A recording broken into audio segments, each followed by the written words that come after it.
don't overestimate yourself, but don't underestimate who you could be. That's a much better way of thinking about it. You know, psychologists of the careless sort, I would say, have been pushing the idea of self-esteem for a very long time, probably since the early 60s. You should be content with yourself the way you are. It's like, no, you shouldn't.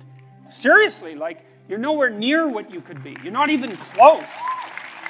Right, and so that's a way more optimistic message. Like, it's, you ain't seen nothing yet. That's the right message. And so I would say, don't overestimate yourself now, but don't underestimate your future self. And you have so much influence as an individual if you get your act together that you can't believe it. There isn't anything that has more influence than that. You have all the power that there is right where you are to put things right around you. You start now, you develop a noble vision, right, of who you could be. You start to put that into practice, develop some discipline, familiarize yourself with the great works of the past. Learn to read, learn to write, learn to speak, learn to think. Man, you'll be deadly. What you could bring to the table that hasn't been brought to the table for years is an emphasis on individual responsibility. And the right way to do that, as far as I'm concerned, is to start with yourselves, is develop a vision for your life. You start to think about, if you could be who you could be, what would that look like? That's the beginning of a mature philosophy of being. If you could be the person that you would admire, who would that person be? How would you configure yourself? How would you configure your career, your education, your family, the use of time outside of work? If you wanted to be the noblest person that you could be, who was adopting the maximal amount of responsibility, how would that look? Then you need a strategy to put that into place. And that's the way you change things properly, and also the way you do the least amount of harm while you're changing them. And so it should be an individual focused set of ideas, and that way you can sidestep the identity politics traps, and that would be a very good thing. And I think a modern conservatism, which isn't really all that distinguishable from a classical liberalism, as it turns out, is to put tremendous stress on the responsibility of the individual. And one of the things that's wonderful about that, as far as I'm concerned, and I made reference to this a few minutes ago, is that you need a meaning to offset the tragedy of life.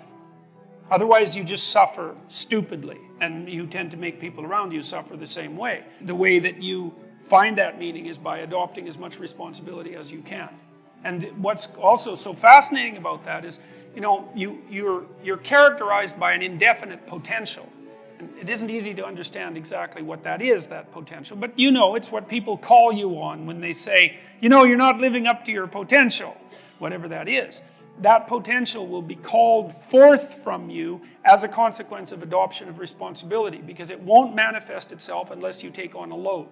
You're not going to develop in all the ways you could develop unless you set yourself a serious challenge, because it takes the challenge to pull that out of you, and also to motivate you to rid yourself of all the weaknesses and personality flaws that you've accumulated across the years, and to let those disappear and burn off you.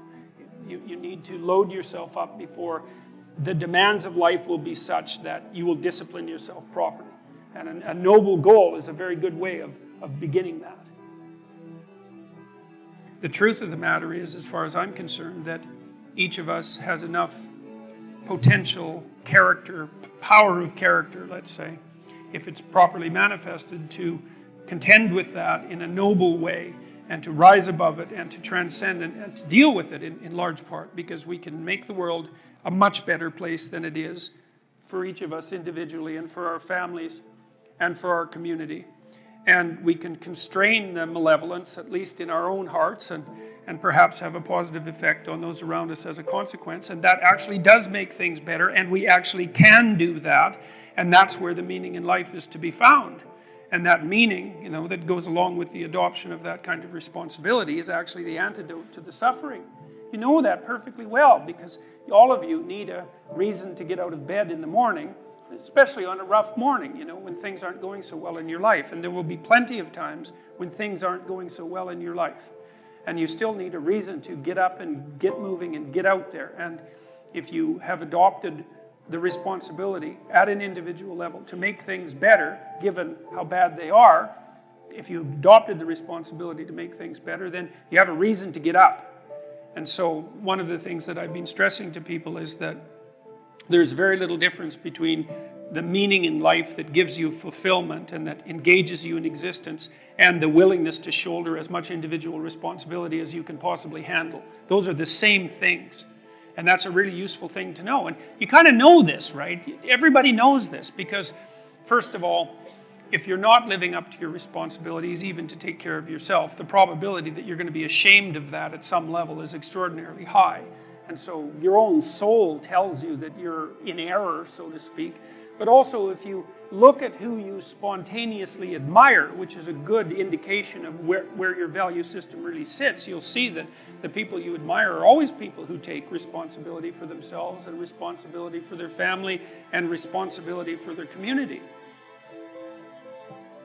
Get your act together. You've got things to do in the world.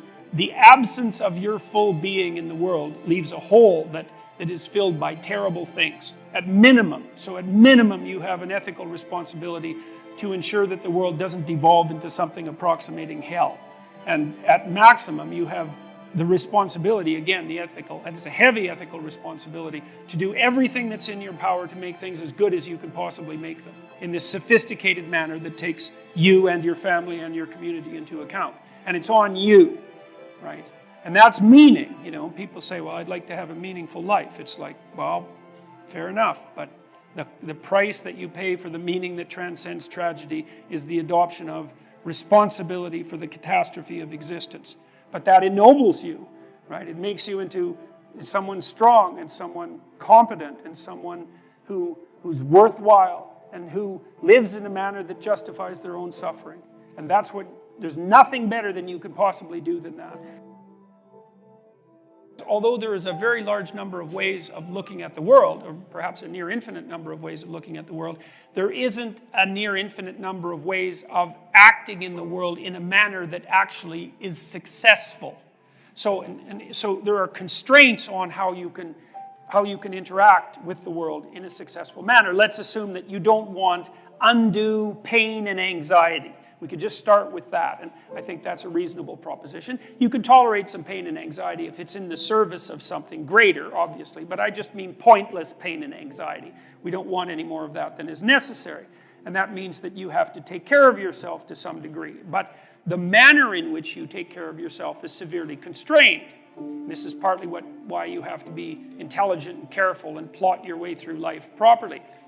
You have to take care of yourself today, but you have to take care of yourself today in a way that doesn't interfere with you taking care of yourself tomorrow and next week and next month and next year and 5 years from now and 10 years from now. So you can't do just what you want to in the next hour, because if it's impulsive pleasure seeking, let's say, something like that, excess alcohol use or excess drug use or careless sexual behavior or betrayal of people to gain you something in the moment, you're going to pay for that. You're going to pay for it tomorrow. You're going to pay for it next week and next month and next year. So because you're going to exist in the future and because you have to live with yourself, there's only a certain number of ways that you can act that are going to work. But it's more than that. It's not just that you're responsible to your future self or the set of all your future selves. It's that you also have to act in a way that works for your family. Because otherwise your family is going to disintegrate and break down and cause you and them all sorts of misery and grief. And not just your family now, but also your family into the future. And then not just your family either, but also your community. And so you have to set your aspirations so that they serve you in the broadest sense over a long period of time. And they also serve your family and they also serve your community. And that's a very tight set of constraints. And I think that the best solution to that set of constraints from a philosophical perspective, or maybe even a theological perspective, is to view the world as a place not of groups, but of individuals, of sovereign individuals who are responsible for their destinies, responsible for their families and for their communities.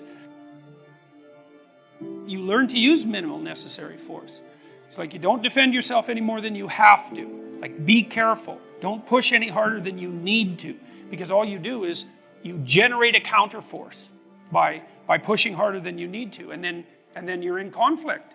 And you think, well, I like a little conflict. It's like, look, fair enough, a little conflict, man, no problem. It keeps your life kind of interesting, and maybe that's on the problem-solving edge. But a little conflict can become a lot of conflict very, very rapidly, and if you have any sense at all, that's not what you want. You know, especially if you have other things that are better to do, and you should have other things that are better to do.